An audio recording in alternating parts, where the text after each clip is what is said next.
भारत एक ऐसा देश है जहां आध्यात्मिकता केवल एक विचार नहीं, बल्कि जीवन का एक संपूर्ण मार्ग है।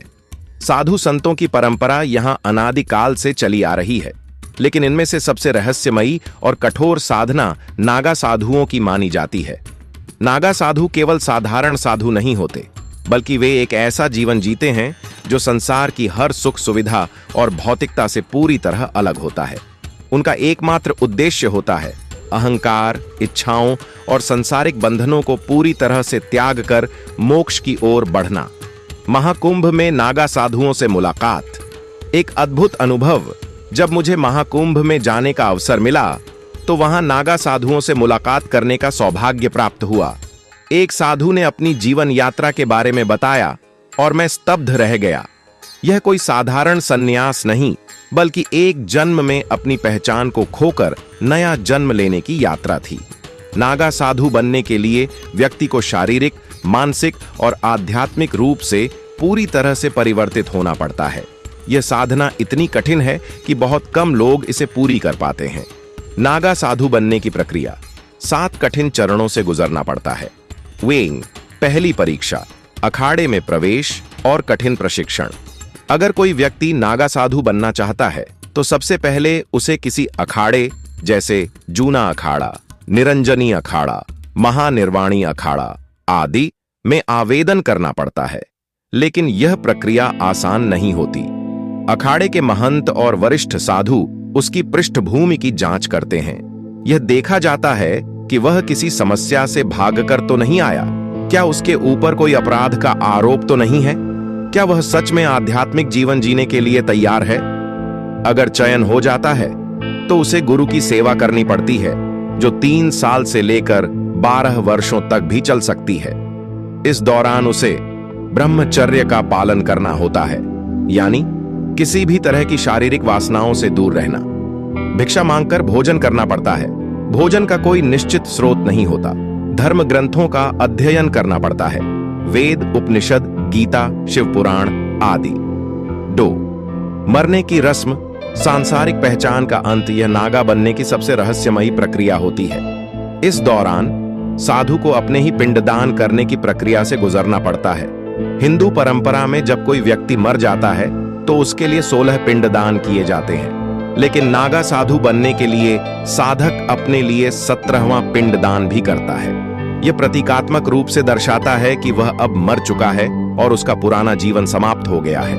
इसके बाद उसका नाम, परिवार और समाज से हर रिश्ता समाप्त हो जाता है।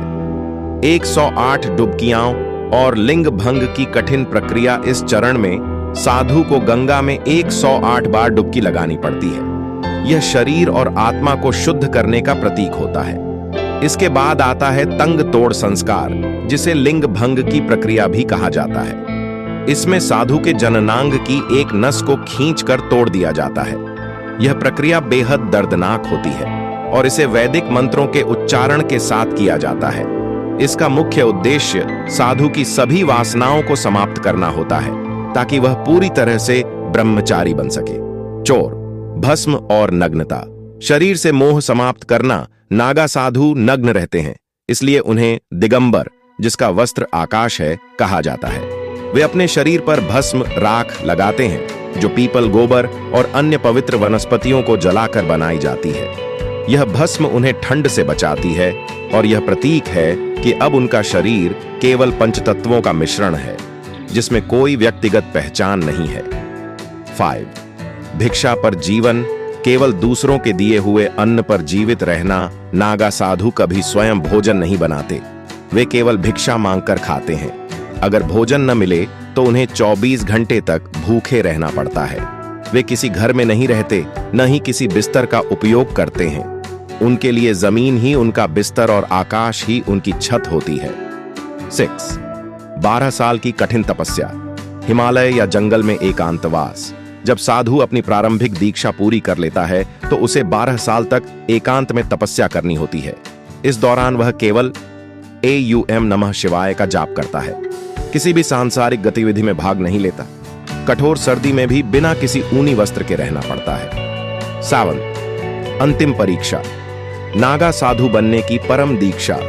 12 वर्षों की कठिन तपस्या के बाद साधु को अंतिम परीक्षा देनी होती है। उसे पूरी रात अपने अखाड़े के ध्वज के नीचे खड़े रहकर मंत्रोच्चार करना होता है। इस दौरान न तो वह सो सकता है, न ही बैठ सकता है। यह परीक्षा मानसिक और शारीरिक सहन शक्ति की अंतिम कसौटी होती है। जो इस परीक्षा को पूरा कर लेता है उसे अखाड़े द्वारा नागा साधु घोषित कर दिया जाता है। नागा साधु बनना, केवल कुछ ही लोग इसे पूरा कर पाते हैं। नागा साधु बनने का सफर इतना कठिन है कि हजारों में से केवल कुछ ही लोग इसे पूरा कर पाते हैं। यह किसी भी भौतिक सुख, शारीरिक इच्छा या सांसारिक बंधनों से पूरी तरह मुक्त होने की साधना है।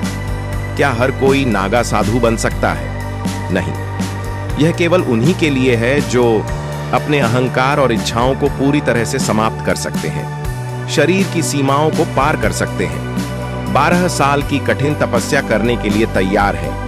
नागा साधु बनने का सबसे बड़ा लाभ क्या है? इस कठिन यात्रा के बाद साधु को एक अद्भुत आंतरिक शांति और सुख की अनुभूति होती है। वे सांसारिक चिंता से मुक्त हो जाते हैं और केवल भगवान शिव की भक्ति में लीन रहते हैं।